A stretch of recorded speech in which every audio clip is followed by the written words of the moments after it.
జీవమిత్రులారా, ఈరోజు మనం కారేపల్లి మండలంలో మన మద్దిశెట్టి అజయ్ బాబు గారు ఎంపీ అభ్యర్థికి ప్రచారం కోసం అని చెప్పేసి మనం కారేపల్లి నైటు వచ్చినాం.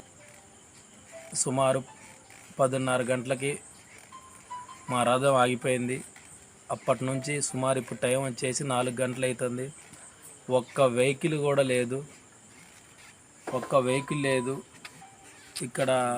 ఇక్కడ ఉన్న ప్రజలు ఏదన్నా కర్మగాలి పాము గరిచినా, కడపల నొప్పి లేచినా, హాస్పిటల్ పోవాలన్నా, ఎమర్జెన్సీ గిట్ట వెళ్ళాలన్నా కానీ సౌకర్యాలు అస్సలకు లేకాక చాలా ఇబ్బంది పడుతున్నారు అనిపిస్తుంది.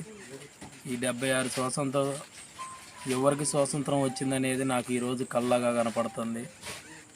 కాబట్టి ఈ బీజేపీ పార్టీని, కాంగ్రెస్ పార్టీని, బీఆర్ఎస్ పార్టీని బొందబెట్టి మన మద్దిశెట్టి అజయ్ బాబు గారి 24 గుర్తు అగ్గిపెట్టి గుర్తుకి ఓటేయాల్సిందిగా మనవి చేస్తూ, ఈ భారతదేశంలో ఎవరికి స్వాతంత్రం రానట్టు ఉంది కాబట్టి ఎక్కడ చూసినా గొంగడు అక్కడే వేసినట్టు ఉంది. కాబట్టి మీరందరూ మద్దిశెట్టి బాబుకి 24 నెంబర్కి ఓటేయాల్సి గెలిపించాల్సిందిగా కోరుతున్నాను.